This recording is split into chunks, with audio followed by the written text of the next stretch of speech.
Mr Speaker. I call the Honourable John Boscawen.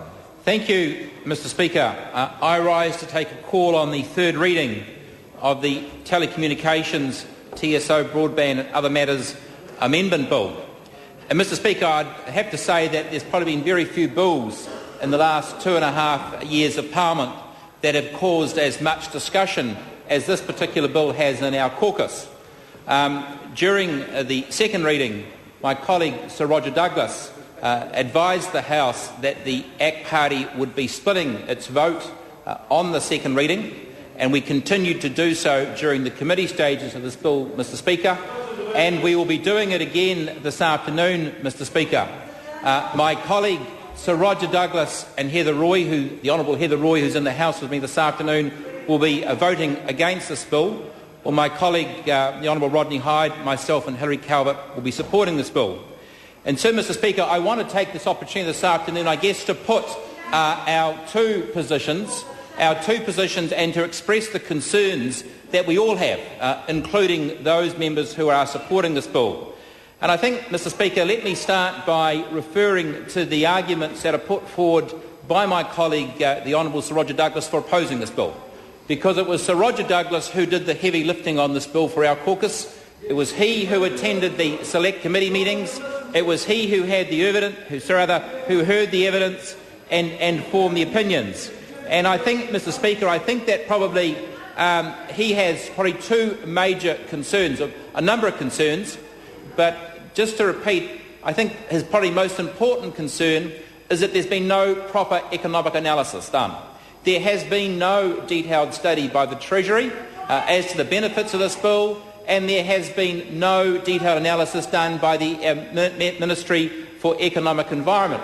Look, I'm being asked by Claire Curran why I'm voting for it, Mr Speaker, and if they had the courtesy to listen, Mr Speaker, I'll be happy to explain it to them. But let me just go back to the comments of Sir Roger Douglas in his speech. He highlighted the fact that there had been no proper economic analysis, and in fact he referred to the fact that the only major economic analysis independent study was done by the Motu Group, and in actual fact they concluded that there was no economic benefit.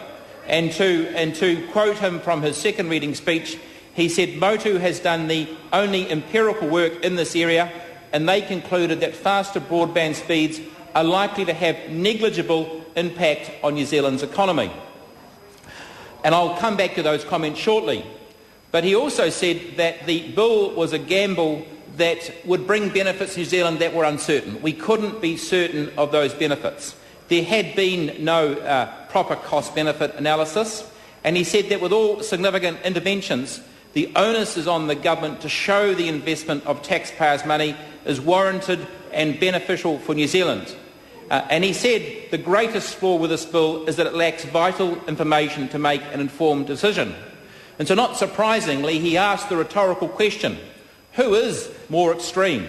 A national party who are happy to spend your money in times of economic hardship with no cost-benefit analysis, or politicians that seek to fiscal restraint in times of economic hardship that requires sound intervention to justify government spending programs? Mr Speaker, I've thought long and hard about voting for this bill because I do know that Sir Roger Douglas has done the work and that my colleague Hilary Calvert has listened to Roger's arguments in caucus and supports him. However, others in caucus have also spoken to people in industry, people in education and people in health, Mr Cunliffe, and we also hear the arguments in support of this bill. We hear the arguments that it will be transformative for the economy. We hear the arguments, the benefits that it will bring in the education sector, to medical centres and in commerce. Now, it is a fact, Mr Speaker, that in fact I think most of our major hospitals are already connected by ultra-fast broadband. There are already cables in the ground, Mr Speaker. There is already fibre in the ground that connects a number of institutions and certainly connects the CBDs of some of our major cities. But what we're talking, Mr Speaker, is an intention to lay out literally thousands of kilometres of fibre to provide better access.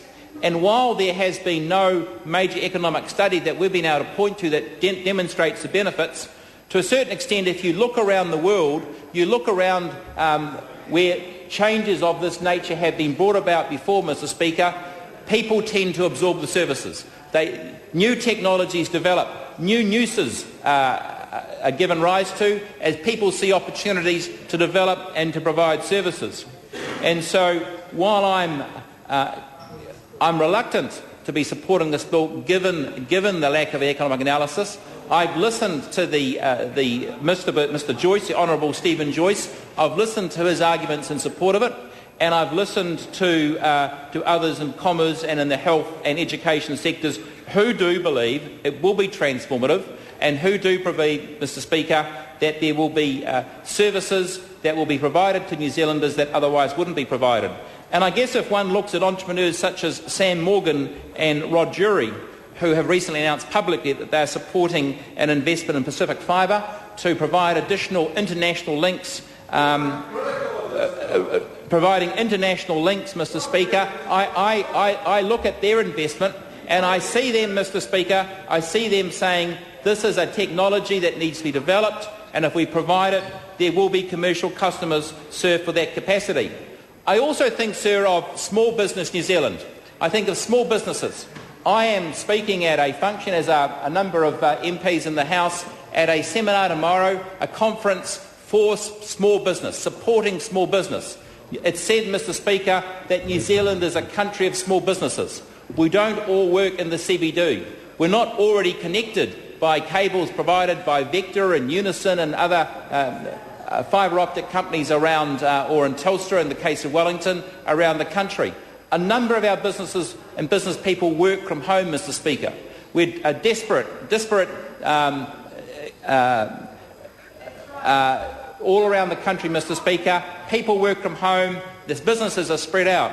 And, sir, without the commitment to provide an infrastructure such as this, there may be businesses, Mr. Speaker, who don't actually get the chance, don't actually have the ability of ultra-fast broadband. And who is to know the potential? Who is to know what could come from an investment like this, Mr. Speaker?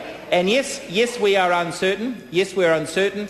But I have to acknowledge, Mr. Speaker, another consideration in our decision to support this bill this afternoon, certainly the three of us who are supporting it, is the fact, as Claire Curran said this afternoon, this was a key priority of the National Party.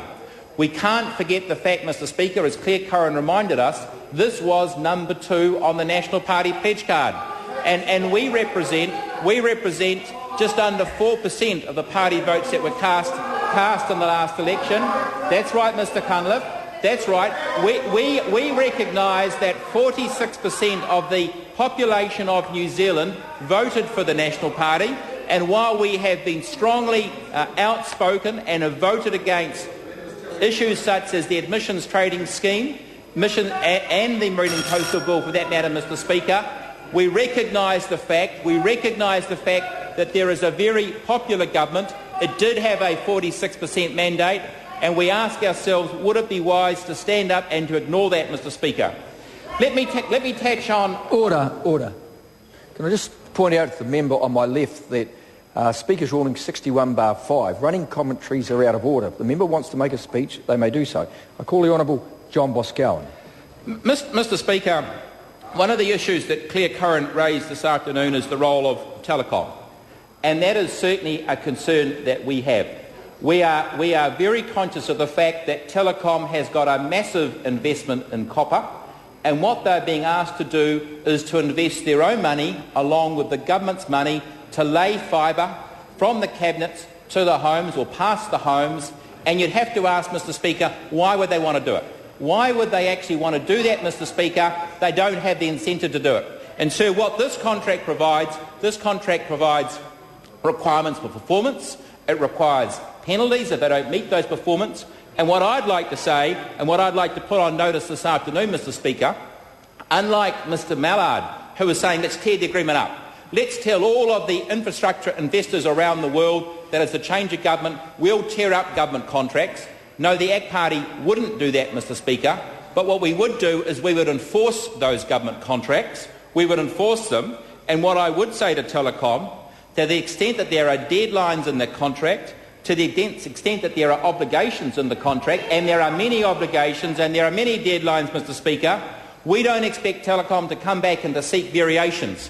We don't expect Telecom to come back and to come out and try and avoid their obligations. And we would expect Telecom to meet their obligations in the agreement in exactly the same way as we expect the government to meet their obligations. Thank you, Mr Speaker. I call the honourable